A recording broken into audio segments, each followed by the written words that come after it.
3 ou 4, l'américain Adam Gadan. Dans tous ces 3 messages, il n'y a pas un seul mot sur l'AQMI. Le message de Dawahiri, 44 minutes, pas une seule référence à l'AQMI. Si c'était effectivement une stratégie si pensée, si politique, si imbriquée dans ce qui vient d'être décrit, c'est l'occasion parfaite de dire voilà, nos troupes sont ici, sont là, etc. Ensuite, il y a quelque chose de beaucoup plus important sur la géopolitique que décrivait Percy, c'est-à-dire qu'il y a une présence dans des terrains de conflictualité préexistante pour Al-Qaïda. L'Afghanistan, depuis très longtemps, la Somalie, depuis au moins 25 bonnes années, même si les Shabab ne sont pas liés, mais Al-Qaïda avait commencé là-bas, et puis en Irak, maintenant, où il y a un conflit. Le seul endroit, si vous voulez, où il n'y avait pas de conflictualité pérenne, c'est bien le Sahel. D'ailleurs, cette Al-Qaïda dans le Maghreb islamique me semble une Al-Qaïda dans le Sahel. Donc, par rapport à ses opérations et ce qu'elle fait le plus. Donc il faut quand même être précis par rapport à ça. Il y a un travail maintenant de coopération militaire.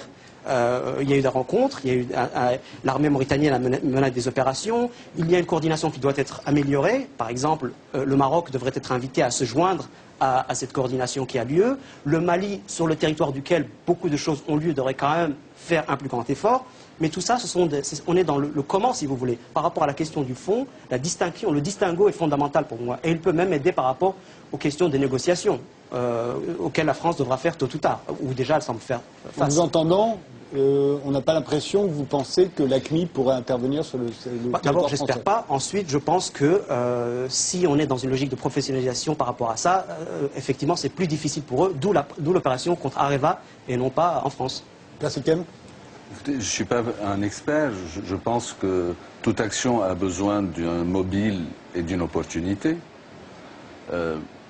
Ces gens qu'on a vus ne vont peut-être pas pouvoir faire une opération, mais la fragilisation de l'image de la France et la politique française étrangère et interne peut créer des motivations et faire des émules à l'intérieur de la France.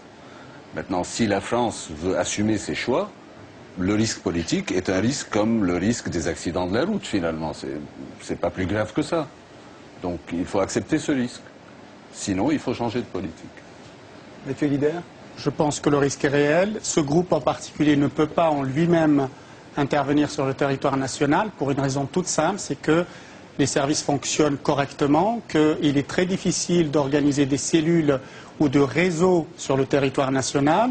Et face à cette pression sécuritaire, ce qui peut arriver en revanche, ce sont ce qu'on appelle le terrorisme solitaire, c'est-à-dire des individus à un moment donné qui vont tout seuls se radicaliser, s'auto-radicaliser, rejoindre ou faire des opérations qui, par la suite, peuvent être revendiquées par Al-Qaïda. Aujourd'hui, le risque n'est pas véritablement celui d'organisations qui attaquent le territoire national ou des installations vitales, mais c'est celui d'individus isolés qui peuvent passer à l'action terroriste ou à l'action violente à un moment donné. Comment expliquez-vous alors qu'il y ait tant de services de renseignement qui informent les services de renseignement français comme quoi il y a un risque aujourd'hui terroriste grandissant? Si ce sont des individus isolés, ce n'est pas les Américains ni les Anglais qui peuvent nous le dire.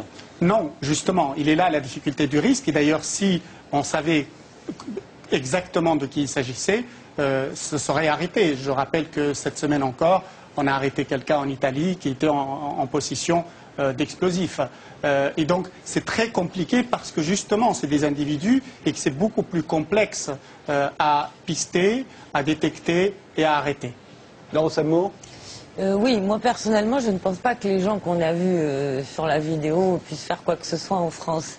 Il y a une chose dont on n'a pas parlé, c'est la diaspora, c'est-à-dire les liens que les gens ont en France, originaires de ces régions, d'Algérie par exemple, et qui pourraient, eux, tenter quelque chose. Donc ce n'est pas directement une menace AQMI, donc du Sahel, mais ça peut être le fait de personnes qui sont déjà sur place.